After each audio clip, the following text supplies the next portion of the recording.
Jesus disse: Ide e faça discípulos, como ele fez, e como ele fez, e eles fizeram. Esta é a nossa missão. Este é o grande chamado: amar, libertar, servir, ir onde se fizer necessário. Isto é discipulado. Isto é igreja.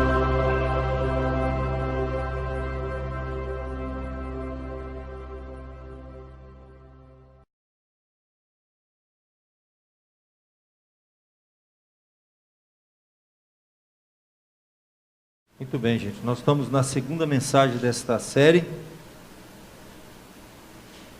Siga-me, o chamado de Jesus para o discipulado.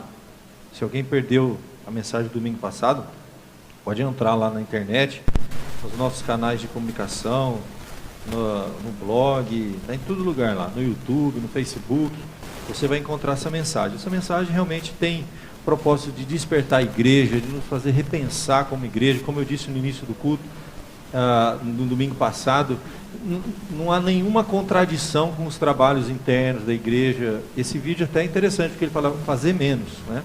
A ideia é que a igreja é como se fosse um quartel. Nós estamos aqui exercitando, treinando. Imagina um atleta que treina, mas nunca joga. Tem alguma coisa errada, né? Então nós estamos aqui treinando, nós estamos aqui estudando, nós nos capacitando, fortalecendo os músculos, levantando peso. Mas para quê? Qual o propósito de tudo isso? Essa é a grande questão, né? O que nós temos falado aqui na nossa igreja. Então a igreja tem que ter as suas atividades internas, tem que ter os nossos encontros. Isso faz parte, é gostoso, mas ela não existe para isso, não é? Isso é um meio, não é um fim, não é verdade? Enquanto aqui estivermos, nós estamos aqui com algum propósito. Vamos nos capacitar, vamos nos fortalecer, vamos nos reanimar para cumprir realmente essa grande missão. Na semana passada, eu iniciei falando, e eu sei que choca um pouco os irmãos, né? Essa colocação que eu fiz aqui. Nós precisamos entender primeiro o que significa ser um discípulo de Jesus Cristo. Primeira pergunta que a gente tem que fazer: você é um discípulo de Jesus? Existem pelo menos 3 categorias, que a gente tem que estar muito atento a essas 3 categorias de discípulo. Existe aquele chamado discípulo espectador. E o espectador é aquele que assiste o trabalho, gosta, você tem prazer de estar na casa de Deus. É tão bom ouvir uma música bonita, né? E vir aqui encontrar os irmãos, sentar, participar. Isso é um espectador, mas não há um engajamento, não há um comprometimento, né? Pode ser que um domingo vá, o outro não, tanto faz. O espectador, ele participa de longe, ele segue a Jesus à distância, né?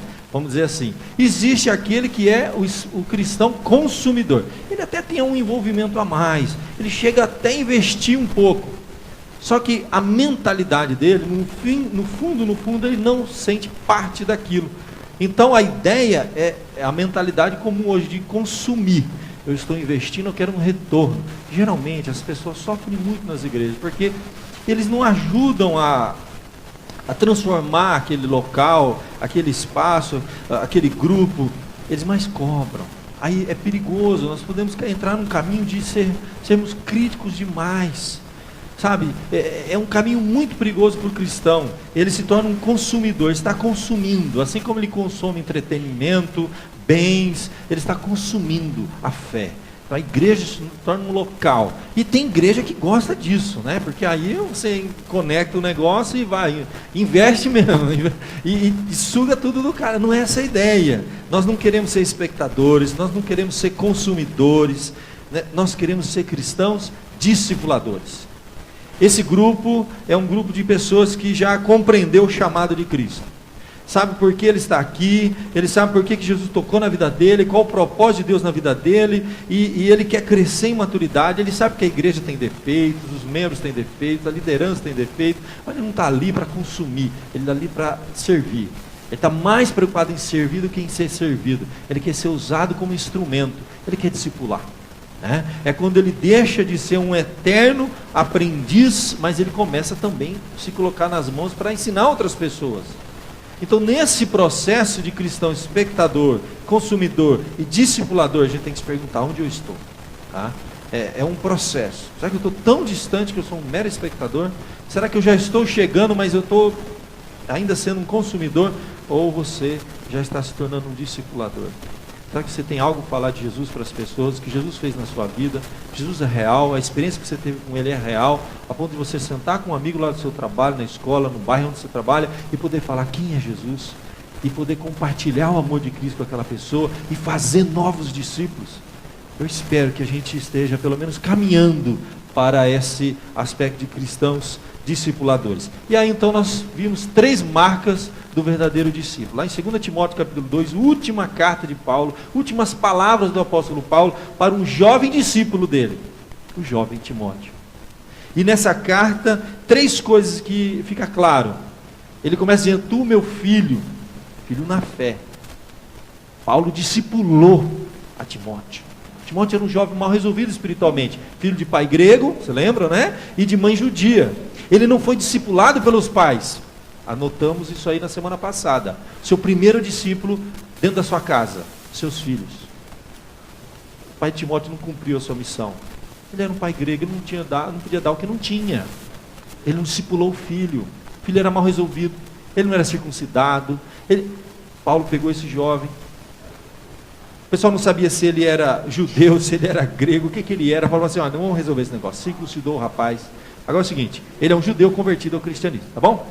Batizou ele, ensinou o evangelho para ele, mostrou tudo para ele e lançou ele para fazer o quê? Novos discípulos. Aí ele escreve essa carta: tu, meu filho, né? Fortifica-te na graça que está em Cristo Jesus. E o que de mim você ouviu, transfere a homens idôneos, para que transfiram a outros, a outros e a outros. 3 coisas simples. O verdadeiro discípulo, 3 características. Ele precisa ser discipulado, meu querido. Se você não está sendo um discipulador, se você não faz novos discípulos, uma das causas é porque é possível que você nunca tenha sido discipulado. Você entrou na igreja, gostou da mensagem, gostou do culto, foi entrando, a coisa foi acontecendo, mas você nunca foi discipulado, nunca foi treinado, nunca foi capacitado, nunca compreendeu realmente o seu chamado. Primeira coisa, Timóteo foi discipulado por Paulo. Depois, precisa ser fortalecido, é o que nós estamos fazendo aqui agora, quartel-general, levantando peso, treinando, fortalecido na graça, com algum propósito. Qual? Fazer novos discípulos. Paulo é claro com Timóteo, chega aqui, ó: tu, meu filho, que eu já discipulei, se fortifica e depois disso, faz novos discípulos. Simples. Assim, 3 marcas do discípulo verdadeiro, do verdadeiro discípulo. Ele tem que ser discipulado, ele tem que ser fortalecido em Cristo, na graça de Cristo, e ele precisa ser agora um discipulador. Agora, pensando não só no indivíduo, eu quero pensar na comunidade, na igreja, na missão que Deus tem para a igreja. Por que nós existimos? Por que estamos aqui? O que Deus quer de cada um de nós, mas também comunitariamente, não só individualmente falando. Então vou pedir para você abrir lá em Mateus capítulo 28. Você tem a grande comissão. Eu fiz questão de colocar aqui esse colchetezinho, né? Você lembrar, a sua comissão. Nós somos comissionados, tá? Deus, Jesus, nos deu uma missão. E a pergunta que a gente tem que estar sempre perguntando, fazendo, né, para a igreja: qual a missão da igreja? O que Deus quer de nós? Mateus 28, verso 16 em diante. Vamos lá. Peço que a igreja me acompanhe, eu vou ler com calma. Eu vou deixar aberto aqui, na verdade é o texto que nós lemos no início do culto. Acho que a igreja acompanhou a mensagem no início do culto. Eu vou deixar aberto aqui a minha Bíblia também, Mateus capítulo de número 28, nós estamos diante da grande comissão, e diz assim a palavra de Deus, Mateus 28, verso 16 em diante. Partiram, pois, os 11 discípulos para a Galiléia, para o monte onde Jesus lhes designara. Quando o viram, o adoraram, mas alguns duvidaram. Aí vem realmente o verso 18 em diante, que é o que eu quero destacar para vocês aqui. Jesus, então, aproximando-se, falou-lhes, dizendo: toda autoridade me foi dada no céu e na terra. Ide, portanto, fazei discípulos de todas as nações, batizando-os em nome do Pai, do Filho e do Espírito Santo, ensinando-os a guardar todas as coisas que vos tenho ordenado. E eis que estou convosco todos os dias, até a consumação dos séculos. Olha que coisa linda. Texto maravilhoso, deixa aberto aí na sua Bíblia. Vamos orar, vamos pedir a bênção, a direção de Deus, para que a palavra de hoje fale ao meu coração, ao seu coração. Deus quer fazer uma obra na nossa vida. Deus tem uma obra para a vida da sua igreja. E a mensagem, o recado de Jesus para a igreja hoje, no século 21. Há quase 2000 anos esse texto foi escrito. É a mensagem de Cristo para todas as igrejas e também para nós. Vamos orar. Ó Pai, eu peço a tua bênção esta noite, que a tua palavra fale ao meu coração e ao coração da tua igreja, Senhor. Que possamos compreender o teu chamado, aquilo que o Senhor quer para cada um de nós, o propósito, Senhor, da nossa existência, como igreja, como comunidade, individual e comunitariamente falando. Toca, Senhor, no nosso coração, abre o nosso entendimento, o que o Senhor quer de cada um de nós, Senhor. Nos ajude a compreender a tua vontade. Abençoe teu povo aqui essa noite. Desperta esta igreja, Senhor, para a missão delas, aqui neste bairro, nesta cidade. Perdoa, Senhor, os nossos pecados e nos prepare, Senhor, para te servir e para ouvir a tua voz. Em nome de Jesus, que toda honra, toda glória seja dada ao teu nome, não um pregador, não que é um mero vaso de barro, Senhor, nas tuas mãos, mas que toda glória seja ao teu nome. Em nome de Jesus, amém. Gente, a gente tem que entender, como eu havia dito, Jesus então manda os discípulos irem até aquele local. O texto diz: partir os 11 para a Galileia, para o monte onde Jesus lhe designara. E aqui o texto é interessante, tem uma expressão até difícil um pouco de compreender de início. Quando o viram, o adoraram, mas alguns duvidaram. Dá a entender que Jesus estava longe, distante, eles estavam se aproximando. Alguns parece que ainda não tinham compreendido o que realmente estava acontecendo. O povo, logo após a ressurreição de Jesus, ele ainda permaneceu alguns dias aqui na terra. Os discípulos foram vendo o Senhor aos poucos, e agora chegou o grande momento em que Jesus vai comissionar e ser recebido nos céus, e passa a tocha, o bastão para eles. A Bíblia dá a entender que eles estavam distantes, porque alguns, quando viram, já compreenderam: é o Senhor, e já adoraram. Outros ficaram em dúvida: mas será que é Ele mesmo? Dá a entender, porque no verso 18 dizia: aproximando-se Jesus. Ele estava distante. Quando ele chega perto, pronto, todo mundo acorda, realmente cai a ficha. Jesus está aqui, ele tem algo muito importante para nos falar antes de partir. É a despedida, é o momento em que Jesus parte. E ele deixa a mensagem final para a igreja, representada aqui pelos discípulos, mas é a igreja de Cristo aqui na terra. A tocha estava sendo passada, e é a grande questão que nós temos: a tocha está sendo passada, foi passada para esses discípulos, esses passaram para outros, e para outros, e para outros, e um dia chegou até nós. Falamos muito sobre essa tocha na semana passada. O que a gente está fazendo com ela? A gente pode estar aqui dentro segurando ela, ou a gente pode estar levando ela adiante. Aqui você tem então a grande comissão. Primeira coisa, a autoridade dessa missão. Os discípulos estão diante de Jesus, ele tem um recado para dar, a última mensagem dele. E ele fala assim: foi-me dada toda a autoridade no céu e na terra. A gente tem que lembrar uma coisa, gente: com que autoridade nós vamos falar e convocar e chamar? Com a autoridade de Cristo. Você foi comissionado, a igreja de Cristo, uma comunidade, mas a igreja somos nós, não um prédio, não um templo, não é dominação, são pessoas. Você tem a autoridade de Jesus, lhe foi dado isso. Quando você fala em nome de Jesus. Eu sou enviado a este mundo, ele me deu essa autoridade para falar, sabendo que essa palavra tem poder de transformar vidas, de libertar, de curar, de fazer coisas extraordinárias. É uma palavra que tem autoridade. A Bíblia nos fala que esse nome tem poder. Nós não estamos simplesmente compartilhando, chamando sócio para um clube. Nós não estamos querendo simplesmente inchar e crescer. Nós estamos falando em nome do Senhor dos céus e da terra. Aqui é claro que o nosso Senhor Jesus, ele conquistou para si essa autoridade, no momento que ele entregou sua vida, morreu, ressuscitou, e agora Ele é o Senhor dos céus e da terra. Ele tem poder para transformar vidas.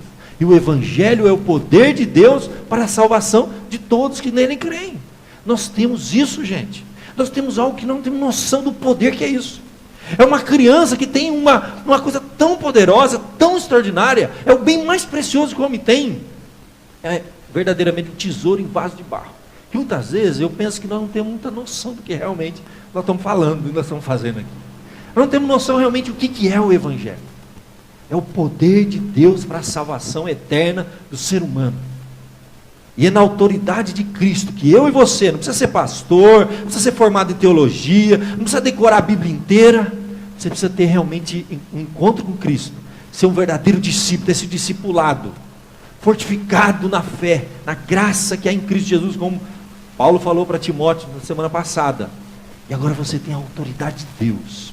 Quando você chega para falar com amor, com humildade, não com arrogância, petulância, é a coisa que eu mais detesto e eu combato todo dia. Hoje de manhã nós tivemos estudos aqui muito interessantes com a igreja, na escola dominical, e eu falei, meu irmão, minha irmã, nós não podemos ter um discurso moralista, um discurso que só condena, que só aponta os erros das pessoas, tá? Nosso discurso não é moralista, a autoridade não é isso. Jesus não era assim. Jesus se aproximava das pessoas mais improváveis. Jesus foi e quebrou barreiras únicas na história. Um mestre jamais poderia se aproximar e conversar publicamente com uma mulher. Jesus conversou com várias mulheres. Jesus conversou com uma mulher samaritana, que já tinha uma vida, vamos dizer assim, ilícita. Ela já tinha tido 5 homens. Era uma mulher vulgar, uma mulher sem Deus na vida dela. E Jesus se aproximou dela. Jesus se aproximou daquela outra lá que ia ser apedrejada, de prostituta, de bandido. Mateus era um servidor público corrupto, né? Zaqueu, outro corrupto. Essas pessoas, Jesus entrava na casa dessas pessoas, coisa que ninguém fazia naquela época. Ele não era um moralista, ele não se sentia superior, ele se fez homem igual para poder conquistar. E o Filho de Deus, ele tem essa autoridade, não para empinar o nariz e se sentir superior, pelo contrário. Aqueles que realmente conhecem a Deus, foram tocados pelo Evangelho, eles se sentem tão pequenos, são vasos de barro, mas nós temos um grande tesouro, e nos foi dada essa autoridade. Gente, a palavra de Deus tem poder para transformar uma vida. O que transforma a vida? Me diz. Olha, a gente está vendo a sociedade, o governo, todo mundo tentando mudar, né? Não se muda pessoas, não se muda o interior, não se muda o coração. Pode fazer o que quiser, pode fazer serviço social, pode fazer, criar ONGs e mais ONGs, pode o governo intervir, pode pôr bilhões. Ninguém tem o poder de mudar lá dentro. Mas acredite, Deus nos deu esse poder, essa autoridade, na palavra de Deus, de transformar um coração. Deus deu à igreja, frágil, imperfeita, aqueles discípulos confusos, até o último momento tinha gente duvidando ainda. A mim e a você, pessoas pecadoras, cheias de falhas, imperfeitas.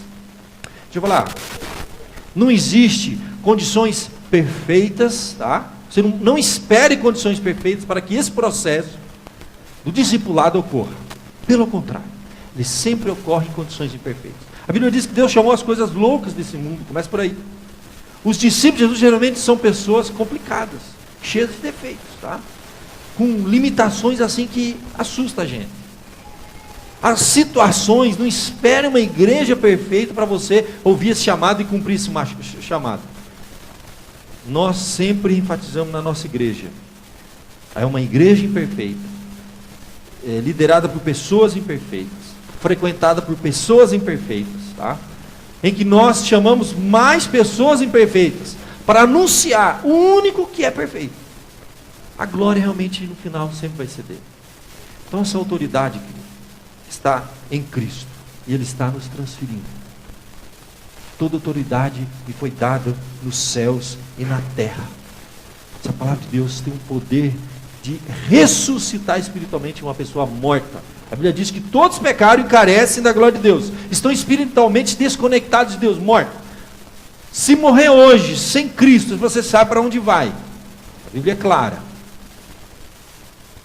Muito claro. Quem crê e for batizado será salvo. Quem não crê já está condenado. A humanidade está morta, cega, pelo Deus desse século, que fechou o coração dos homens, escravizou. E só uma coisa, a chave que abre o coração do ser humano, é esse evangelho. É esse poder que ele tem de transformar vidas, de ressuscitar dos mortos, espiritualmente falando, dar uma nova vida para qualquer pessoa. Você pode pensar alguém que está na rua dormindo aí, um andarilho, um morador de rua. Fiquei impressionado quando veio aqui aquela semana que o nosso Ministério da Ação Social tem um trabalho com a Clínica Alvorada, morador de rua, usuário de crack, aidético, morava debaixo da ponte aqui em São Carlos. A gente vê esse homem aqui, sóbrio, casado com uma moça crente, veio aqui na frente, um domingo de manhã, nós estávamos aqui, quem estava presente, tomamos um café junto, ele deu testemunho do que Deus fez na vida dele. Está passando aí na televisão, né? Terminou, acho que no final de semana, aquela novela mostrando a situação lá do... Como é que chama lá a Vila do Crack? Lá tem um nome? Cracolândia. Ninguém consegue mudar aquelas pessoas. E a gente vê que tem igreja lá dentro fazendo a obra. Tem um trabalho da Igreja Batista extraordinário lá. Deus pode transformar uma pessoa, libertar, curar de dentro para fora, dar uma nova vida. A palavra de Deus pode fazer isso. Nós temos isso. A autoridade desta missão. Toda autoridade me foi dada no céu e na terra. E quando nós pregamos, o Evangelho ressuscita, salva, transforma, faz uma nova criatura. As coisas velhas, Deus tem o poder de apagar. Essa autoridade é de dar um novo para a pessoa, uma nova oportunidade, uma nova chance. Deus faz isso, é maravilhoso e nós temos isso. Essa é a autoridade que nos é dada em nome de Jesus.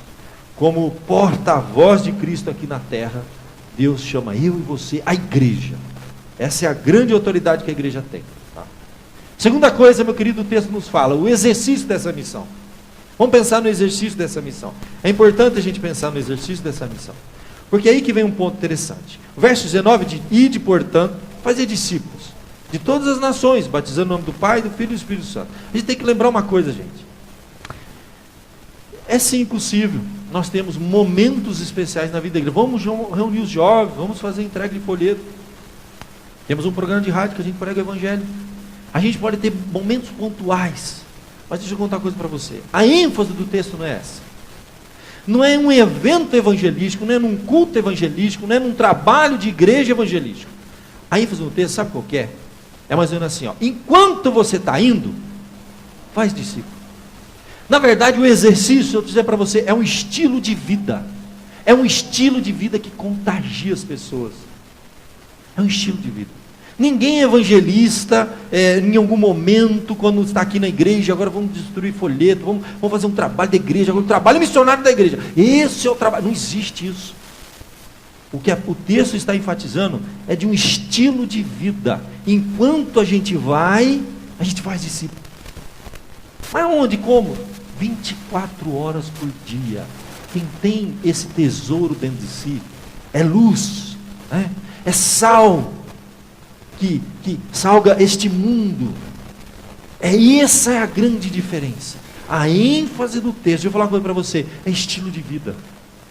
Ide, tudo bem, é um propósito, é falar de Jesus com propósito, é intencional. Mas enquanto você vai, é um estilo de vida. Não vai ser em algum momento da sua vida. É um estilo de vida. Jesus tem que transparecer naturalmente na sua vida. É claro que a gente vai aproveitar as oportunidades. Está ser pronto, preparado para responder a razão da esperança que está em nós. Mas é um estilo de vida, gente. As pessoas têm que ver Jesus na sua vida. Lá dentro da sua casa, no seu trabalho, onde você estiver. Nós somos filhos de Deus. Nós temos que brilhar. Não é um moralismo. Não é acusar as pessoas, não é nada disso. O amor de Deus foi derramado em nossos corações pelo Espírito Santo nos foi dado, tem que fazer diferença. Enquanto a gente vai, a gente caminha, a gente faz discípulo. Essa mensagem, meus queridos, não tem limite de todas as nações. Nós podemos nos articular intencionalmente mesmo, mandar pessoas, enviar pessoas, mas o que está falando aqui, você quer saber? Missão hoje, a missão só funciona quando o cara muda para lá e ele vai viver Jesus. Ele não vai abrir uma igreja e falar, agora é horário de culto, vem aqui para conhecer, ele entra, ele se infiltra, ele passa a viver o evangelho com as pessoas. Há um caso assim extraordinário quando a gente estuda a história das missões, que lá na África, um dos primeiros missionários a entrar dentro do coração da África e pregar o evangelho para aqueles índios, e foi um dos primeiros a realmente ver aquele processo que estava tendo de tirar o índio da sua terra, enfiar ele no navio e arrastar ele para a Europa. Gente, tem missionários que têm experiências extraordinárias, mas existe um chamado David Livingstone, que a vida dele sempre me inspirou. Pesquisa na internet, David Livingstone. Se você for hoje na Inglaterra, na abadia de Westminster, você vai ver lá o túmulo de David Livingstone. Ele foi levado à África e ele ia entrando no centro da África, não existia nem no mapa. Pra você ter uma ideia, havia uma organização inglesa que estava terminando de desenhar o mapa do mundo, para você ter uma ideia do nível que era o negócio, né? E conforme ele ia encontrando grandes lagos, rios, ele tinha todo o equipamento, ele teve ajuda para isso, financeira também, ajudava a manter ele, a Royal Geographic, e ele pegava toda a metragem e tal, e mandava as cartas, para eles terminarem de fazer o mapa mundi. Algumas das explorações dele para o centro da África era assim, ó, ele tinha água, recursos para avançar durante 10 dias. E se ele não encontrasse água, ele não tinha para retornar. Era coisa desse nível. E ele evangelizou muitas tribos, se infiltrou lá, a história dele é muito bonita. Quando ele morre, os africanos dizem o seguinte, olha, o corpo dele pode voltar. E voltou e está sepultado lá na abadia de Westminster, mas o coração dele é nosso. E tirar o coração dele, e enterrar o coração desse missionário no coração da África. Muito tempo se passou, muitos outros missionários passaram aí para lá, evangelizar, falar do amor de Deus, e uma vez um missionário entra numa tribo e começa a falar de Jesus, quem é Jesus, o que Jesus fazia e tal, e os africanos disseram assim, essa pessoa que você está falando para a gente, ele já passou pela gente. Não, ele já esteve aqui com a gente. Não, mas Jesus não pode ter estado aqui com vocês. Não, mas essa pessoa que você está falando, ele viveu entre nós aqui, faz um bom tempo já isso aconteceu. Ele era esse aí, ó, que você está falando. E aí eles foram averiguar naquela tribo. David Livingstone morou uma época lá com eles. Eles simplesmente falaram assim, quando leram o evangelho, não, essa pessoa viveu aqui com a gente. O amor de Deus, a experiência que aquele homem teve com aquela tribo era tão forte, que os homens falaram assim, não, Jesus esteve aqui com a gente. Missão é isso, gente. Jesus habita em você, e aonde você estiver, Jesus quer estar junto. Você deve se confundir com Cristo. Como Paulo falou, não sou eu mais quem vivo, mas Cristo vive em mim. Isso é missão. Não um evento, não um trabalho missionário, é um estilo de vida. Enquanto eu vou, o Evangelho vai junto comigo, Jesus vai junto comigo, e as coisas acontecem. As coisas acontecem. Por fim, o conteúdo dessa missão. Eu não vou falar o que eu penso, o que eu acho. Eu tenho que ter tido uma experiência com Deus. Eu tenho que conhecer o mínimo da palavra. Não precisa ser um doutor na palavra. Mas Jesus diz, ensinando a guardar todas as coisas que vos tenho ordenado.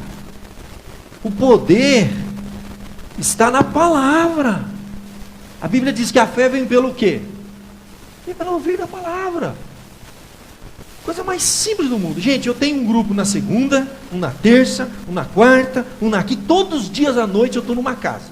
A maioria não é da igreja, a maioria não é cristão. E tem uns que eu estou desde o início do ano e nunca pisaram em igreja.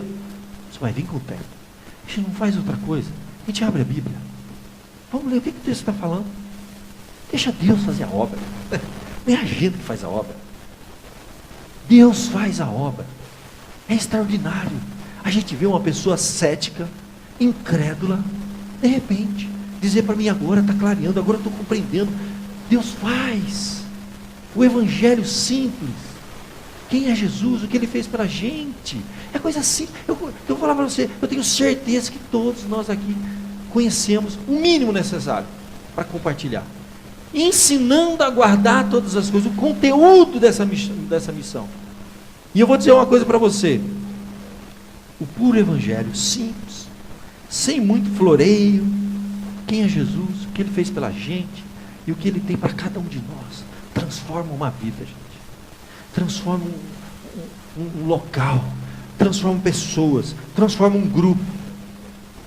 E aí, meus queridos, eu posso dizer uma coisa para você. Essa garantia que Jesus nos dá. Eis que eu estou convosco todos os dias até a consumação do século. Isso é uma coisa. Isso aqui é quase uma condição. Se a igreja realmente vai, né, é um instrumento, né, com a autoridade que lhe é dada, cumprindo a missão, ensinando, Jesus está dizendo, se você está fazendo isso, eu vou estar com você todos os dias, até a consumação do século. Não é um momento, é um estilo de vida. E Jesus está garantindo, mas há uma condição. Enquanto você vive isso, Jesus vai estar com você, aonde você estiver. Não se preocupe, não se pergunte se Ele vai estar lá com você ou não. Se você está vivendo isso, Ele está garantindo que vai estar com você, aonde você estiver. É claro que quando a gente fala de questão bem prática agora, a gente caminhar daqui para o final, o que realmente é missão, evangelismo?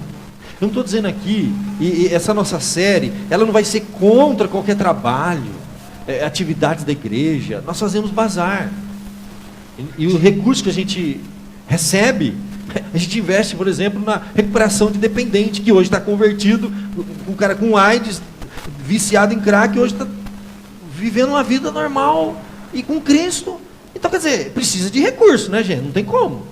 Então a gente tem que ter as nossas atividades, nossos encontros, as nossas arrecadações, o dinheiro precisa ser canalizado, isso precisa acontecer. O problema é o seguinte, se não tivesse cumprindo a missão discipulado, essas outras coisas não fazem sentido nenhum para a vida da igreja. Uma igreja que só faz atividade, virou uma ONG, não é igreja, entendeu? Se ela só arrecada, virou um comércio, não é igreja. Então, na verdade, essas outras coisas para mim é um desdobramento natural, é consequência natural de uma igreja que cumpre a missão. Mas quando a gente pensa em questão prática, é possível sim a gente ter um trabalho evangélico? É possível. Mas isso só vai ser sentido se tiver pessoas vivendo um estilo de vida. Aí agora eu vou pontual. Vai ter um encontro dos jovens, a gente está programando, eles vão se reunir aqui, eles vão distribuir folhetos aqui no bairro, eles vão se aproximar desse bairro. Maravilha. Um estilo de vida, e nós temos momentos em que a gente vai lá de forma mais direta. Quando a gente fala de evangelismo, existem 3 categorias de evangelização. Deixa eu mostrar para vocês. Evangelização de proclamação se dá geralmente em grandes encontros, cruzadas, cultos evangelísticos, onde o não cristão ouve um pregador, um evangelista proclamando o evangelho. Vamos lá. Evangelização de confrontação ou invasão se dá geralmente quando confrontamos um estranho em pouco tempo, invadimos seus pensamentos, atividades, sentimentos religiosos, a fim de transmitir o evangelho. Existe então a evangelização relacional. É essa que eu estou falando. Se dá quando nos relacionamos com pessoas antes de proclamar o evangelho. Estilo de vida. Nós nos aproximamos das pessoas. Esse evangelho que nós falamos relacional, que é o mais importante. O método mais comum, que é o errado, nós fazemos assim. Persuasão. A pessoa é pressionada a acertar Cristo. Depois que ela aceita, a gente proclama, sabe que você aceitou? Vou te explicar agora, depois que você aceitou. Então, agora, você começa a andar com aquela pessoa, se relacionar com ela. Geralmente é isso que muitas igrejas fazem como evangelização. Eles primeiro a persuasão, depois proclamação, depois a presença. A Bíblia não fala isso. O método de evangelização relacional se dá assim, presença. À medida que seus amigos, pessoas que você convive, ouvem a música do evangelho, testemunhem sua vida, Jesus está com você. Não é uma vida perfeita não, pelo contrário. As nossas imperfeições são testemunhos das nossas fraquezas e como que nós carecemos e precisamos de Cristo. Aquele crente, nariz empinado, que tem uma fachada, isso aí não serve. Perfeito, sou como você, pecador como você. Chegar para uma pessoa que tem uma vida longe, eu falei, igualzinho a você. Eu estaria fazendo a mesma coisa. E às vezes tenho vontade de fazer. É a graça de Cristo que me segura. E às vezes eu falho, e quando eu falho, Ele me perdoa, e Ele me levanta de novo, e eu caminho. É igual. Não é de cima para baixo, é relacional, de igual para igual. Aí sim, as pessoas querem ouvir, mas quem que é esse Jesus aí? Que te ama, que faz isso na sua vida. Aí elas se tornam predispostas a reagir às suas palavras. Aí você vai falar, não, olha, é Jesus mesmo, é assim, assim, assim. Abre a Bíblia e mostra. E aí vai acontecer a coisa natural. A pessoa, então, eu quero isso para a minha vida. Aí você vai persuadir. Mas geralmente a gente faz o contrário. A gente persuade, proclama o evangelho, quer enfiar na cabeça da pessoa, né? E por fim a gente vai conviver com ela para ver se deu certo ou não. Inverte.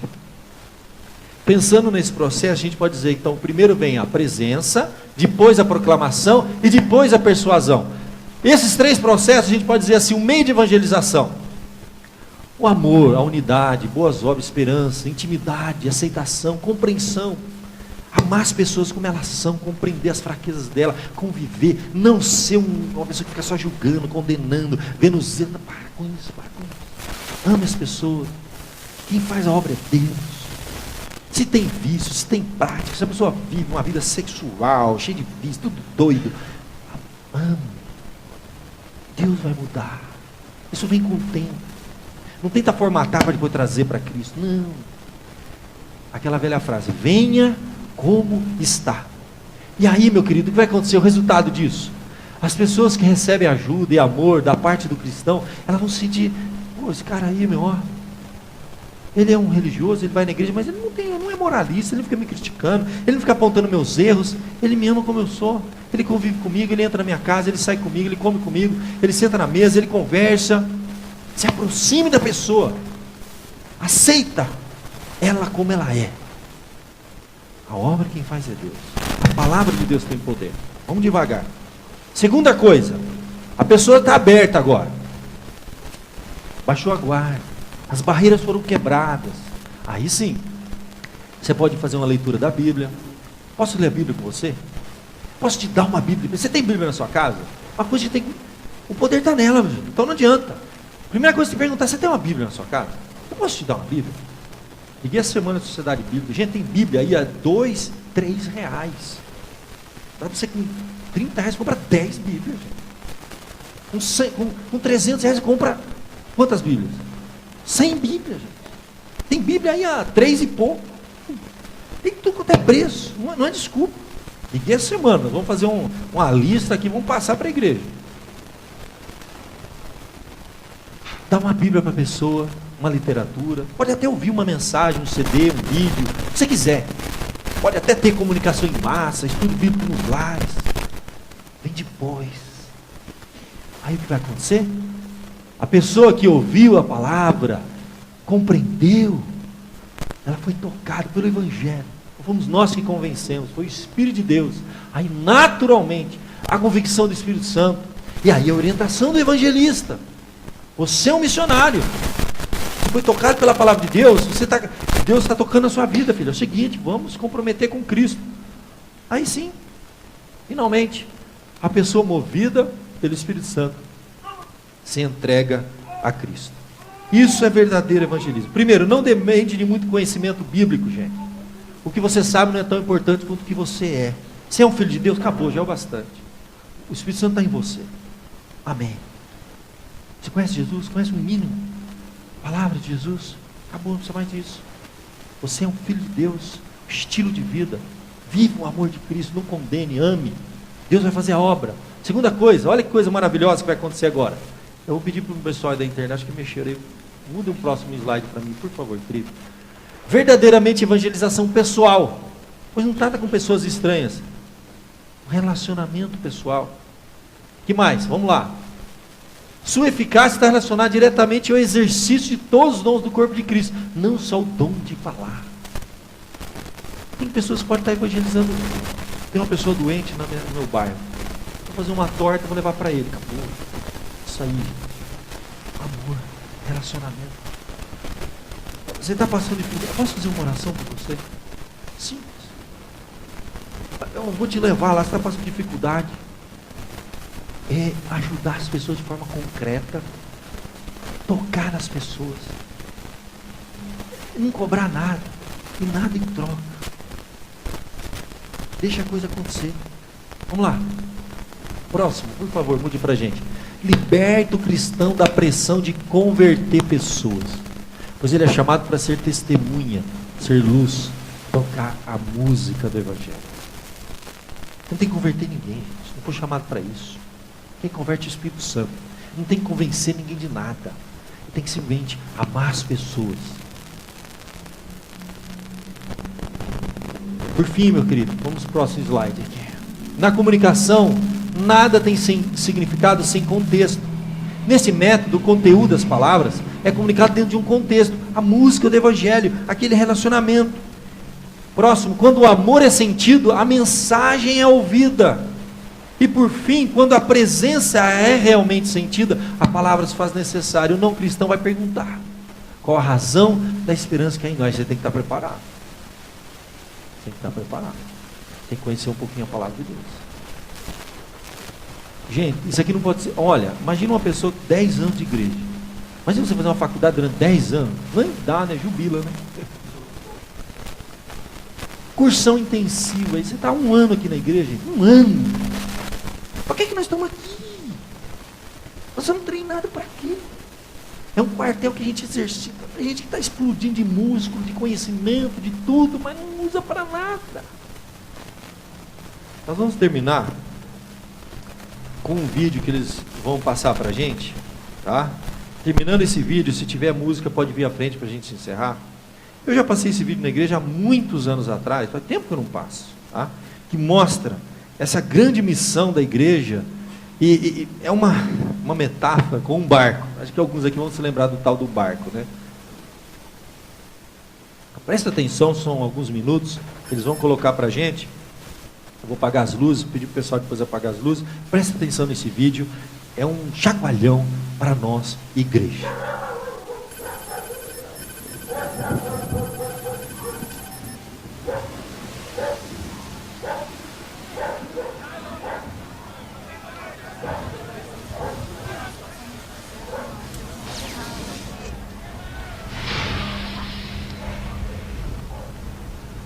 Eu vou entrar!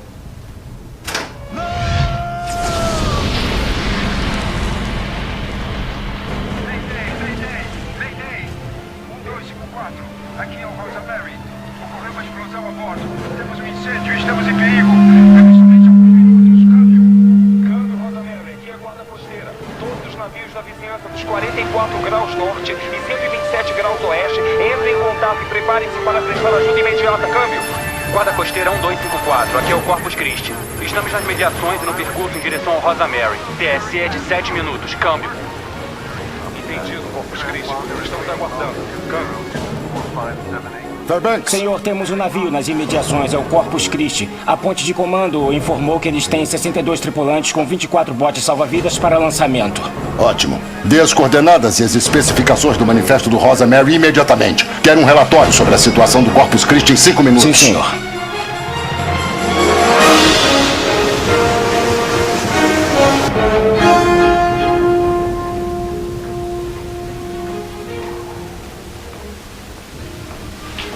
Marinheiro Macmillan?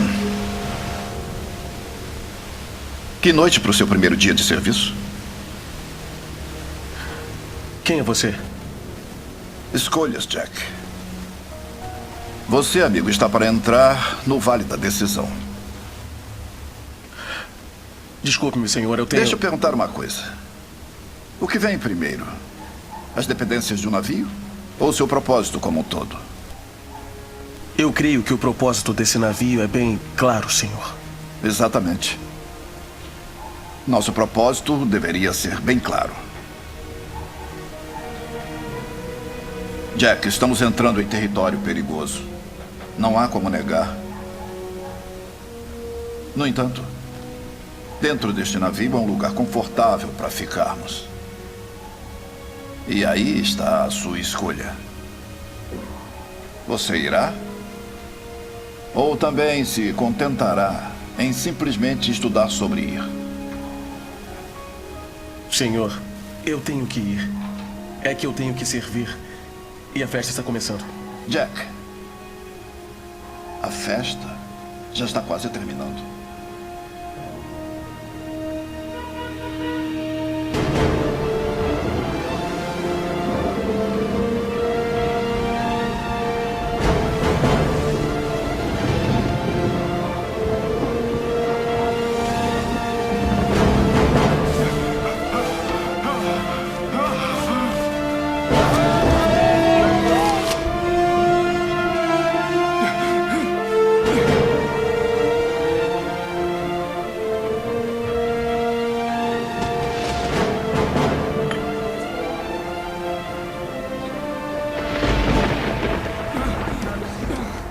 Atenção, todo mundo! Atenção! O capitão mandou que todos se apresentem imediatamente ao oficial Burlow no segundo andar do convés para uma missão de resgate urgente. O oficial Burlow preparou os botes salva-vidas. Vamos lançá-los. Me sigam todos! Uma operação resgate? Stanley, este homem está pingando no meu chão. Meu bom amigo oficial Brock, deixe-me assegurá-lo de uma coisa. Não haverá nenhuma operação resgate. Mas, senhor, Pense. que eu... Conhece alguém que submeteria seu navio a este tipo de clima?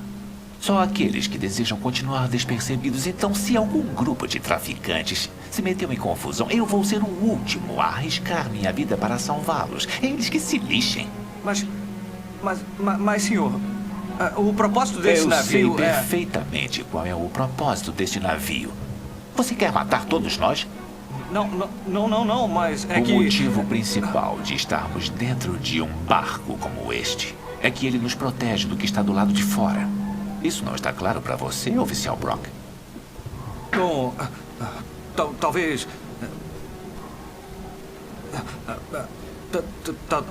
Talvez não esteja, senhor.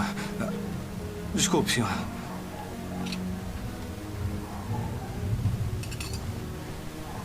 Marinheiro Macmillan?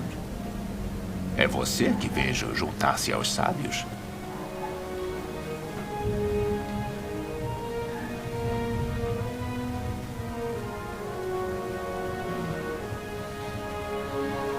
Aí vai alguém corajoso de verdade.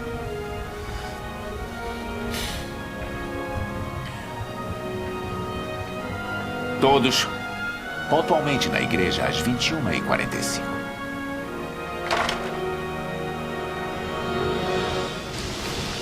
Ainda não estão aqui! Simplesmente deixa o cabo balançado! Ele tem que chegar até embaixo! Assim? Não, eles têm que soltá-lo do barco assim que encostar na água! É legal, mas cadê todo mundo? Eu não sei onde estão! Oficial Burlow! Isso, já não era sem tempo, né? Não, o que é isso? São os gatos pingados.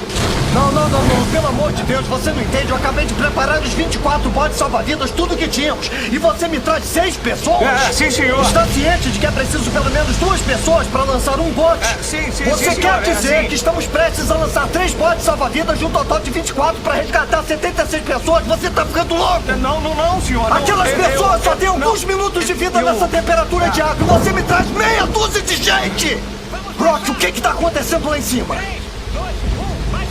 Você nunca acessa eles por este bordo. Todo o projeto para um novo bote é baseado em puxá-los pela polpa do navio. Quer estar no convés com ondas de 4 metros, tirando alguém da água pela polpa do navio?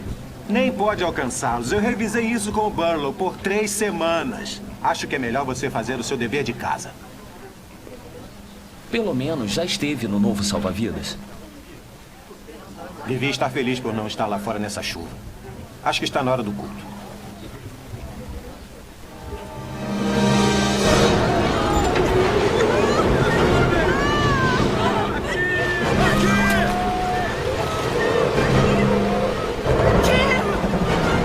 Cadê você?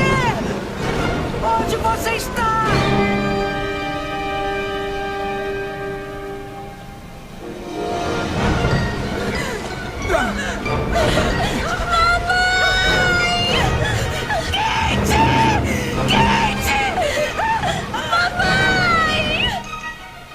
Sim, o senhor está certo. Rosa Mary estava em curso vindo de Vancouver e entregou um manifesto com uma tripulação de 12 pessoas e 64 passageiros. Pode, por favor, me informar o status da operação? 3 botes salva-vidas foram baixados. Estão operacionais. Câmbio. Senhor, aqui fala o capitão da guarda costeira James Meyer. Você e sua tripulação estão sob ordens para disponibilizar toda a tripulação e botes salva-vidas imediatamente. Você entende a situação em que se encontra? São a única esperança.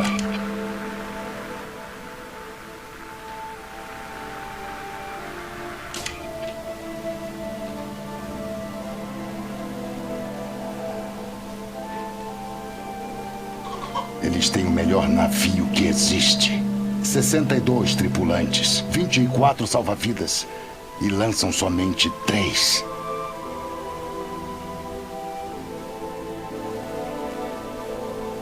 Mamãe, cadê a vacina? Eu puxo você! Quente! Mamãe, está aí! Por favor! Botão quente!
A própria imagem de Deus se refletia no homem como uma imagem de amor, até que as tormentas do pecado agitaram as águas e esse reflexo foi distorcido.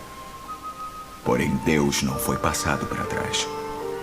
Ele investiu tudo o que tinha, por todos quantos já viveram. Através das eras, homens e mulheres, investidos de paixão, viveram e morreram por pregar a palavra de Cristo e sua salvação a todas as tribos e nações. O amor de Deus na alma do homem é 100 vezes mais puro e nobre do que qualquer outro motivo que já o tenha impulsionado.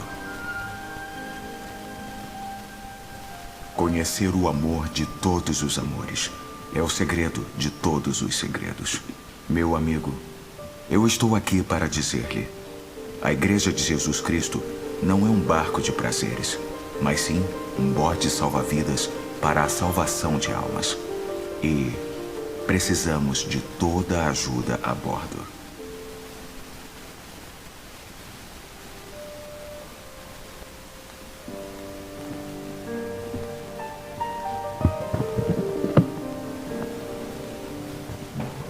Jesus disse: Ide e faça discípulos, como ele fez, e como ele fez, e eles fizeram. Esta é a nossa missão.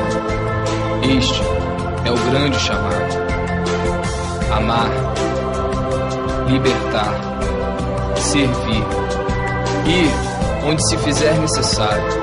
Isto é discipulado. Isto é igreja.